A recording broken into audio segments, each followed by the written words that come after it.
नमस्कार, स्वागत है आप सभी का V1 न्यूज पर। अजीत डोभाल ने अपनी टीम का विस्तार कर लिया है।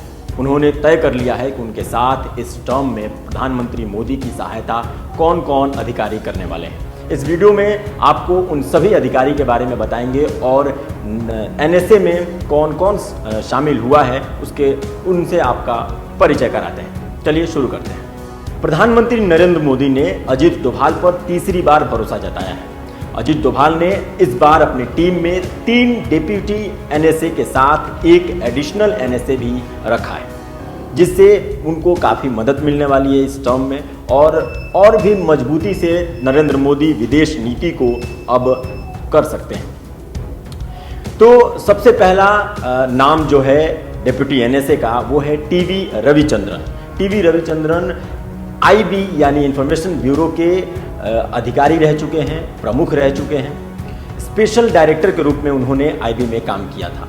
उसके साथ ही 1978 बैच के IPS भी टीवी रविचंद्रन रह चुके हैं। उनको डिप्टी NSA के रूप में तैनात किया गया है। साथ ही एक पंकज सिंह हैं। पंकज सिंह को 2 साल के लिए डिप्टी NSA बनाया गया था, लेकिन अब इस टर्म में भी वो अपना कार्य वैसा ही काम करते रहेंगे, तो उनको चेंज नहीं किया गया है। लेकिन पवन कपूर एक अधिकारी हैं, उन्हें दोबारा से यहाँ पे लाया गया है NSA टीम में।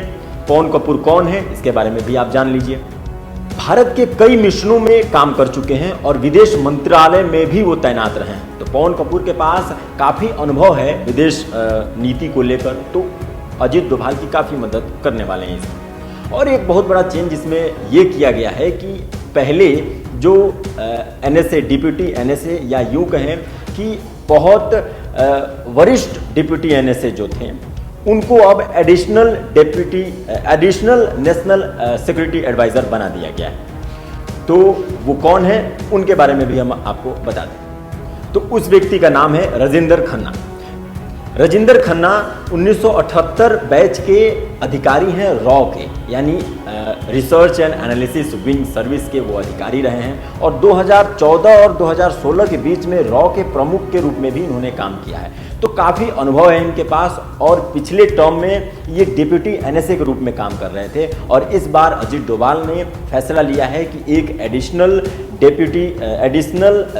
NSA बनाया जाएगा। अब ये एडिशनल NSA, डिप्टी NSA, ये सब क्या है, आप ज़्यादा कंफ्यूज मत होइए। इनके कार्य के बारे में जब हम आपको बताएंगे तो आपको क्लियर हो जाएगा कि इतने जो टीम में 3 डिप्टी NSA, एक एडिशनल NSA और एक प्रमुख NSA जो हमारे अजीत डोभाल हैं, ये क्या काम करने वाले हैं और कैसे ये पूरा सिस्टम काम करेगा इस टर्म में नरेंद्र मोदी के साथ। विक्रम मिस्त्री जो पिछले डिप्टी NSA थे, उनको विदेश सचिव बना दिया गया है, उनको डिप्टी NSA से हटा दिया गया है, तो वो विदेश सचिव के रूप में इस बार काम करेंगे।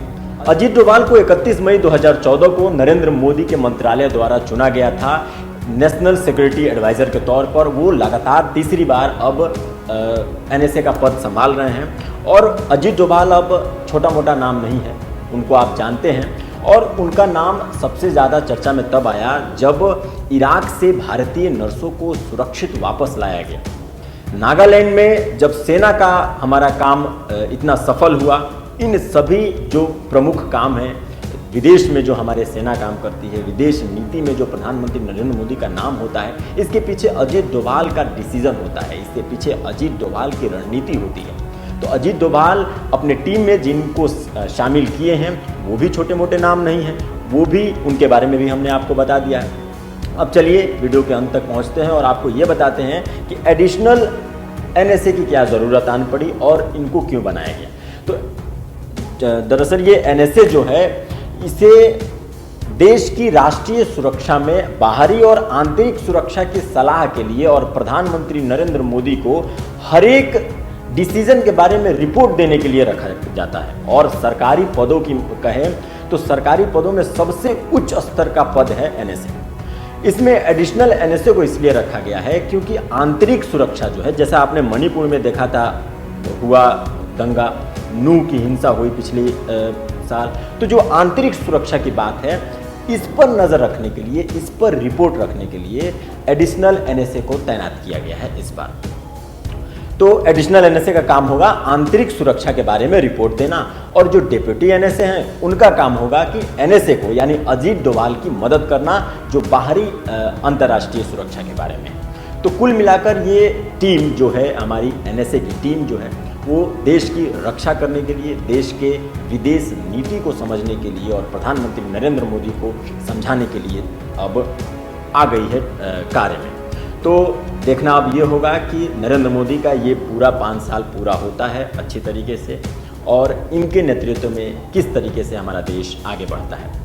आज के लिए बस इतना ही। देखते रहिए वी युवा न्यूज़। मैं प्रद्युमन पांडे, कैमरा पर्सन निश्चय के साथ।